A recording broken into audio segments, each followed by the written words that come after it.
말씀에 내가 주께 감사함은 나를 지으심이 심히 기묘하심이라 주께서 하시는 일이 기이함을 내 영혼이 잘 아나이다라고 시편 기자는 우리에게 고백하고 있습니다. 지난 주말 은혜 가운데 새생명 축제를 잘 마치게 하심을 하나님께 감사드리기를 원합니다. 잔잔하게 은혜의 말씀으로 우리를 인도하여 주시옵소서. 하나님 만나고 드려진 기도가 응답되어지며 올려진 찬양으로 인하여 세임 얻어 이 예배당을 떠나가는 귀한 우리가 될 수 있도록 주여 은혜 베풀어 주시옵소서. 예수님의 이름으로 기도드립니다. 아멘.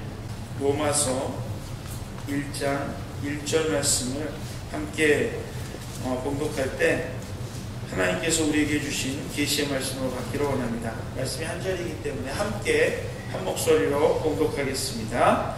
예수 그리스도의 종 바울은 부르심을 받아 하나님의 복음을 위하여 택정함을 입었으니.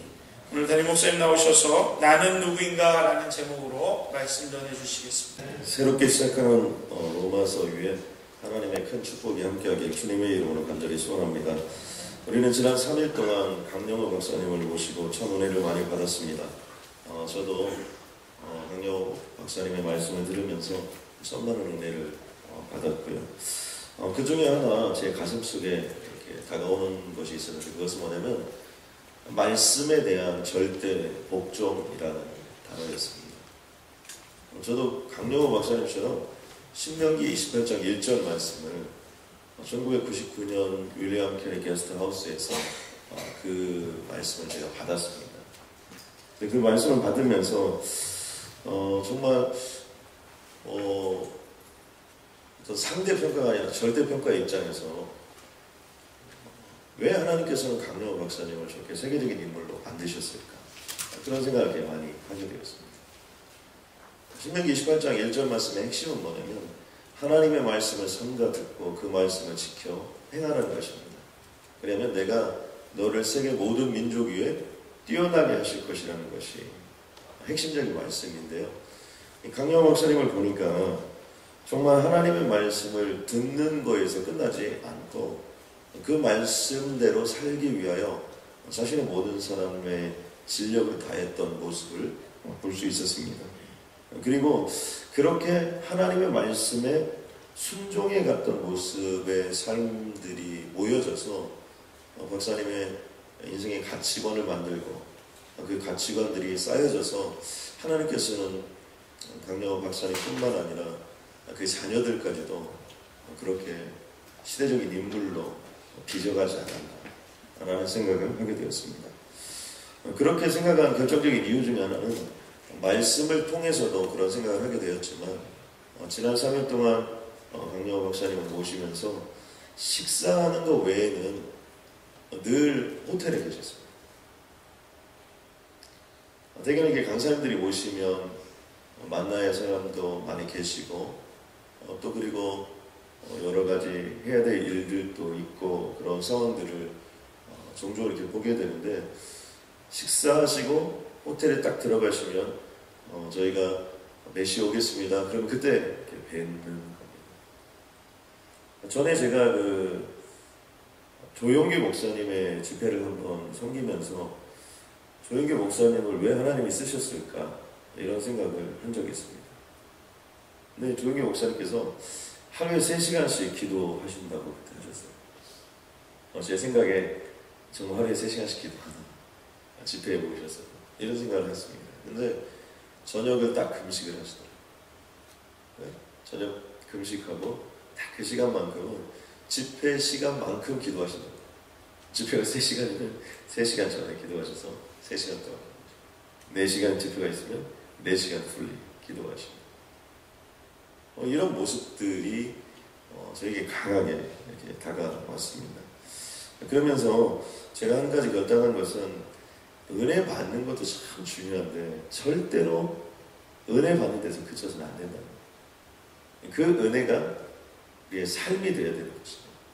또 그리고 그 삶이 일상의 삶 속에서 계속해서 쌓여져 갔을 때 결국 그것을 통해서 인물이 만들어지는 것이고 길러지는 것이고 하나님은 어느 날 눈을 떠보면 하나님께서 시간과 세월이 가는 동안에 정말 세계적인 인물로 키워주시고 그 반열에 주님께서 그 삶을 올려놓으신다는 것이죠. 저는 또 우리들은 지난 5개월 동안 사도행전을 함께 그 여정을 걸어왔습니다. 얼마나 감사한지요. 이제 사도행전이 마치면 무엇을 강해야 될까? 저는 이제 사도행전이 마쳐지면서부터 계속해서 하나님께 기도를 올려드렸습니다. 전에 같으면 제가 계획을 짜가지고 이렇게 해야겠다 이런 생각을 했지만 이번에는 정말 하나님 앞에 내 자신을 올려드리고 이 교회를 올려드리고 133에 함께 참석하는 모든 분들을 올려드리면서 정말 하나님께서 어느 것을 말씀하기를 원하십니까? 그러면서 최종적으로 저에게 컨펌해 주었던 말씀은 로마서였습니다. 그 이유는요, 사도행전 23장부터 시작되어서 사도 바울이 예루살렘으로 돌아가는 장면이 나오는데 목적은 예루살렘이 목적이 아닙니다. 이미 하나님께서 사도 바울에게 계시해 주셨던 것처럼 예루살렘에게 전했던 그 복음을 로마에서도 전해야 되리라는 분명한 목적을 가지고 예루살렘으로 보내고 있고요. 사도 바울 또한 복음을 전하면서 로마를 향하여 나아가야 되는 자신의 여러 가지 그런 상황들을 고백하는 장면들을 보게 됩니다. 특별히 28장에 가서 로마의 당도에서 2년여 동안 하나님의 복음을 전하고요. 그리고 그 마지막에 보면 담대히 예수 그리스도의 복음에 대하여 전하였다고 로마서 28장 말씀을 마치게 됩니다. 마치 이 모습을 보면 이스라엘 백성들이 출애굽해서 약속의 땅 가나안이라는 분명한 선명한 목표와 목적을 가지고 계속해서 전진해 나아가는 것처럼 사도 바울 또한 로마라는 곳을 향해서 자신의 모든 사역의 마지막을 향하여 치닫는 장면이 이렇게 등장하는 것을 볼 수 있습니다. 저는 그러므로 왜 사도 바울이 그렇게 로마를 향하여 가고 싶어 했을까? 그 이유는 무엇일까? 저는 신약을 전공하고 사도 바울을 전공했는데 그동안 이것을 다 떼어서 생각을 했었습니다. 누가복음 다음에 사도행전입니다. 그리고 사도행전 다음이 로마서라는 생각을 별로 하지 않았습니다. 그런데 이번에는 우리가 원래 시작했던 것이 누가복음에서 시작을 했거든요. 누가복음 24장 위로부터의 능력을 기다리라 거기서부터 사실 시작을 해서 사도행전 1장으로 넘어와서 이렇게 왔는데 사도행전 마지막에 즈음에서 결국 로마로 가고자 했던 또 그리고 왜 그렇게 사도 바울은 로마를 사모하고 로마를 향하여 갔을까라는 것을 생각해 보았을 때 사도행전 다음에는 로마서로 이어지는 것이 중요하다라는 생각을 통해서 로마서를 선택하게 되었고요. 이 로마서가 가지고 있는 로마서만의 힘이라는 것이 있습니다. 그것은 뭐냐면 이 로마서를 대한 자마다 사람이 변화된다는 것입니다. 저는 그러므로 오늘 이곳에 있는 모든 분들에게 로마서의 새로운 힘이 이곳에 임하기를 주님의 이름으로 간절히 소원합니다. 사도행전이 오직 성령이 너에게 임하시면 권능을 받았다. 그 말씀처럼 그곳에는 수없이 많이 복음 때문에 변화되고 놀라운 역사가 있었던 모습을 전해주는 것처럼 특별히 로마서는 로마서를 대한 자들마다 시대적 인물들을 낳았고요. 신학에 걸출한 사도들 또 신학자들을 배출하게 되었고요. 위대한 복음 전도자들을 만들어갔던 것, 빚어갔던 것들이 바로 로마서입니다. 역사적으로 볼 때 로마서는 어거스틴을 변화시켰습니다. 어거스틴이 방탕한 자의 삶을 살았으나 로마서 13장을 읽으면서 그는 초대교회 500년의 역사의 모든 신학적인 토대를 세웠던 인물이 되었음을 우리는 알 수 있습니다. 뿐만 아니라 로마서는 종교개혁자 마틴 루터를 변화시켰습니다. 특별히 로마서 1장 17절에 등장하는 기록된 바 오직 의인은 믿음으로 말미암아서입니다. 그동안의 캐톨릭의 모든 것들이 믿음이라는 것과 행위라는 것을 믹스업 시켜서 진행이 되는 것이라면 그것이 아니다. 하나님의 말씀은 오직 의인은 믿음으로 말미암아 살리라.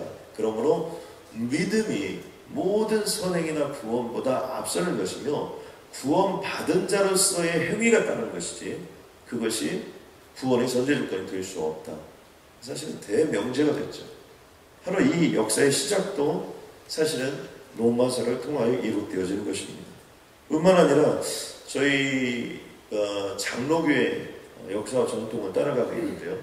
그 장로교의 역사와 전통에 가장 중요한 켈빈의 5대 강령이라는 것이 있습니다. 그 켈빈의 5대 강령의 존 켈빈도 절대주권, 그래서 특별히 로마서 11장 36절에 이는 만물이 주에게서 나오고 from the Lord, 그 다음에 through the Lord, 주를 통하여 이 땅을 살아가고, 그 다음에 to the Lord, 주님께 우리가 돌아가고, 또 우리는 주님으로부터 시작된 존재이고 주님을 통하여 살아가고 그리고 주님께로 돌아간다는 하나님의 절대 주권을 선포하고 이 선포된 가치 속에서 신학적인 토대를 세우는데 바로 우리가 이 존 켈빈의 5대 강령을 쫓아서 나아가는 겁니다. 이외에도 감리교회 창시자였던 존 웨슬레랄지, 존 요한 웨슬레랄지, 또는 존 버년이랄지, 철로역정을 썼던 이런 시대적 인물들이 사실은 이 로마서를 통하여 변화를 받았고 여기까지 오게 되었다는 것입니다. 저는 그러므로 우리들이 진정한 변화를 얻기 위하여 정말 성령의 권능을 받고 이 땅을 살아나갈 뿐만 아니라 이 사도 바울이 가고자 했던 로마서, 또 그리고 로마서 사람들에게, 이 수신자들에게 복음을 전하기 위하여 이 복음이 어떤 복음이고 어떤 것이고 또 어떤 모습이어야 되고 어떤 것을 토대로 우리가 가야 되는 거죠. 특별히 저희가 제자훈련교회로서 우리가 나아가고 있는데요. 제자훈련교회의 핵심적인 토대는 바로 로마서 8장입니다. 로마서 8장의 바탕 위에서 우리가 제자훈련의 모든 부분들을 세워서 이렇게 나가게 되는데요. 왜 로마서 8장이어야 되는지 이런 부분들을 전반적으로 살펴보면서 정말 하나님께서 우리에게 던져주는 놀라운 은혜가 함께하게 주님의 이름을 간절히 소원합니다. 자, 그렇다면 이제 이 로마서 안에는 무엇이 들어있을까? 그래서요, 사도 바울이 만난 복음이 녹아져 있습니다. 그리고 이 복음이 무엇인가에 대한 설명이고 바로 이 복음이 너희들을 살릴 것이라는 것이 바로 로마서의 핵심적인 내용입니다. 그 중에 가장 중요한 내용이 로마서 1장 1절. 이 로마서 1장 1절에는 사도 바울이 나는 누구인가에 대한 자신의 정체성을 밝힙니다. 그리고 내가 누구이며 무엇을 위하여 또 그리고 어디를 향하여 나아가는지를 분명히 밝히고 있습니다. 사람은요, 내가 누구인가의 정체성을 분명히 알고 또 내가 무엇을 향하여 어디를 향하여 가는지 선명한 목적과 또 자신이 나아갈 방향이 결정이 되면 바로 그 사람이 정말 시대적 인물로 쓰임 받을 수 있다는 것을 사도 바울을 통해서 우리가 알게 됩니다. 사도 바울은 크게 세 가지로 자신을 고백합니다. 하나는요, 사도 바울은 자신을 예수의 그리스도의 종이라고 자신을 고백해요. 1장 1절에 보니까 예수 그리스도의 종 바울은 이렇게 시작합니다. 이것을 헬라어 원어로 보면 파울로스, 둘로스, 크리스투 예수라는 단어를 쓰는데 여기 파울로스라는 단어는 바울이라는 말이죠. 근데 이것은 로마식 이름입니다. 히브리식 이름은 보통 사울이라고 이렇게 부르고요. 이 사울이라는 이름은 특별히 사도 바울이 개종하기 전, 그러니까 회심하기 전에는 사울이라는 이름이 등장하고요. 그 이후에 잠시 한두 번 정도 사울이라는 이름이 등장하고 복음을 전하는 1차, 2차, 3차 전도행의 모든 여정과 과정 속에서는 사울이라는 이름이 사라져버리고 바울이라는 이름이 등장하게 됩니다. 그것은 아마도 로마의 복음을 전하기 위한 또 당시에 이방인들에게 복음을 전하기 위한 이름이었을 것이다 라고 성서학자들이 보고 있습니다.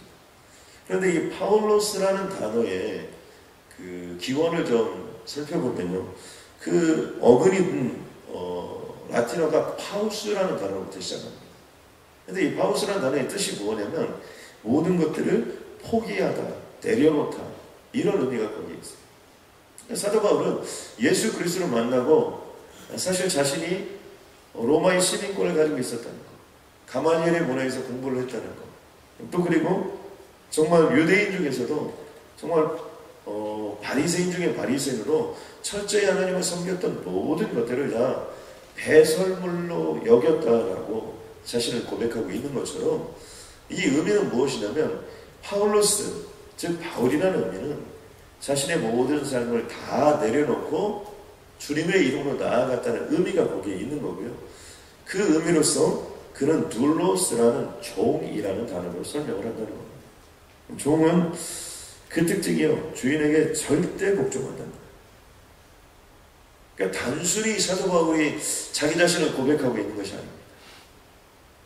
우리들이요, 다른 사람에게 어떤 내 자신을 이렇게 소개할 때 대개는 어떻게 소개합니까?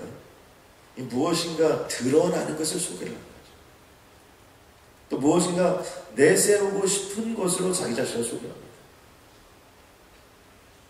이것도 저것도 아니면 누군가를 알고 있다라고 설명을 해요. 그게 바로 사람의 모습입니다. 그런데 사도 바울은 지금 그 부분에서 자기 자신을 선명하게 고백하는데, 그것은 뭐냐면 나는 종이라고 해요. 이 종의 특징은 무엇입니까? 주인에게 속한 자라는 거예요.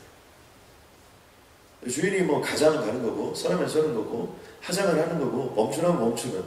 그러니까 나의 의지가 없는 것이 종의 모습이고요, 나의 뜻이 없는 것이 종의 모습이고요, 나의 생각이 없는 것이 종의 모습입니다. 그것이 있다면 그것은 주인의 뜻을 쫓고 주인을 향해서 나아가고, 또 주인이 원하는 것을 하고 주인의 명령에 절대 순종하고 복종하고 나아가는 거죠. 그래서 종은 순종이 아니다 복종이다 라는 단어를 우리가 흔히 쓰기도 하는데요, 바로 절대 순종, 또 절대 복종, 절대 충성, 바로 이런 모습이 종의 모습인데, 사도 바울은 지금 자기 자신을 무엇이라고 고백하고 있냐면 바로 그 종이라는 거예요. 그리고 또 한 가지 사도 바울은 자신을 무엇이라고 고백하냐면 사도로 부르심을 받았다는 단어를 씁니다. 이 사도라는 단어는 이 아포스톨로스라는 단어를 쓰는데, 이것은 보냄을 받은 자, 우리가 흔히 쓰는 사신 또는 사도 또는 사절단, 이런 의미를 그 안에 품고 있습니다. 당시에 로마 사회를 보면 로마 사회는 전쟁 사회인 것을 알 수 있습니다. 전쟁을 통해서 무엇이 나오죠? 전쟁을 할 때 항상 사절단을 보냅니다. 그래서 그 사절단을 보내어서 그 사절단을 보내어서 갈등이 있다면 갈등의 문제를 해결하고요, 너희들이 이런 땅을 내렸으면 좋겠다, 여러 가지 얘기를 하죠. 그런데 전쟁이 일어날 때는 어떻게 일어납니까? 이 사절단의 목을 베어버리면 그걸로 끝입니다. 그래서 시체를 쫙 보내면 그때부터 전쟁이 시작되는 거죠. 아마 우리나라 옛날 사극 같은 데 이런 데 보아도 사절단을 보냈는데 그것을 목으로 그냥 잘라 죽이고 시체를 보내면 그때부터 어떻게 되는 겁니까? 전쟁이 시작되는 거죠. 사도라는 단어는 사실은 생명을 걸고 자신이 그 왕의 명령을 가지고 나아가는 모습을 사도인데, 지금 사도 바울은 무엇이라고 고백하냐면 자신은 종인데 어떤 종이냐면 사도로서의 종이라고. 그것은 나를 보낸 자가 있는데 그 보낸 자에게 절대 복종, 절대 순종하면서 그 복음을 내가 살든지 죽든지 내 생명을 다하여 바치는 자로 자신의 신앙을 고백합니다. 일종의 전권대사, 모든 것들을 부여받았으나 그것이 내 뜻을 이루는 것이 아니라 나를 보낸 자의 뜻을 이루어 나가는 모습입니다. 그리고 마지막으로는 자신은 하나님의 복음을 위하여 택정함을 입은 자라고 고백합니다. 여기 하나님의 복음을 위하여 택정함을 입었다라는 단어를 그 영어 성경에 보니까 for the gospel of God입니다. 그러니까 하나님의 복음. 그러니까 자기 자신은 종인데 누구의 종이냐? 바로 예수 그리스도의 종이다. 어떤 예수 그리스도의 종이냐? 바로 사도로서의 예수 그리스도의 종이다. 그러니까 예수 그리스도께서 하나님의 복음으로 이 땅에 오셨는데, 그 하나님의 복음으로 택정함을 입었던 그 예수 그리스도께서 이 땅에 전하고자 했던 그 모든 것들을 자기 자신은 그대로 받아들이며 그대로 믿고 있고, 그 복음을 위해서 자기 자신의 삶을 헌신하고 희생할 뿐만 아니라 그것을 위하여 존재하는 자라고 자신의 삶을 고백합니다. 저는 여기에서 우리가요, 이 사도 바울의 로마서 1장 1절을 시작하기 전에 사도행전에서 자신의 모습, 이 로마서에서 오기까지 사도행전 23장부터 28장까지 펼쳐진 모습들을 보면 우리는 정확하게 이것이 무슨 의미인 것을 알 수 있습니다. 많은 고난을 받았죠. 벨릭스 앞에서, 베스도 앞에서, 또 그리고 헤롯 아그리파 왕 앞에서, 또 자신을 죽이지 않으면 먹지도 자지도 않겠다 이런 특공대가 그들이 있어요. 또 유락으로 광풍을 만나고 또 뱃속에서도 멸시와 한 대를 받으면서 그는 끊임없이 로마를 향하여 왔던 모습들. 그렇기 때문에 이것은 단순히 이런 서론에서 자신이 어떤 사람이다 라고 고백하는 게 아니라는 거죠. 단순히 이 로마서의 서론을 쓰면서 그저 내가 이 한자 한자를 쓰면서 잘 지내셨습니까? 나도 잘 지내고 있습니다. 이런 얘기가 아니라는 거예요. 이것은 자신이 지금까지 왔던 삶을 정리하고, 그리고 내가 진짜 지금부터 하는 얘기는 내 삶의 모습이 당신들을 향하여 어떤 존재인가를 가리키고 있는 겁니다. 정리합니다, 여러분. 사도 바울이 고백하고 있는 것처럼 사도 바울은 철저하게 자신은 예수 그리스도의 종으로 자신을 고백하고 있습니다. 사도 바울은 철저하게 사도로 부르심을 입었다. 그리고 사도 바울은 철저하게 그 복음을 위하여 택정함을 입었고 그 복음을 위하여 보냄을 받은 자라고 고백하고 있습니다. 우리들은 과연 누구일까요? 나는 과연 누구일까요? 저는 우리들이 이 로마서가 강해가 되어지는 그런 과정 속에서 강영호 박사님의 모습을 보니까 복음이 선명하고요. 교육적 모든 이론적인 그 바탕도 철저하게 성사.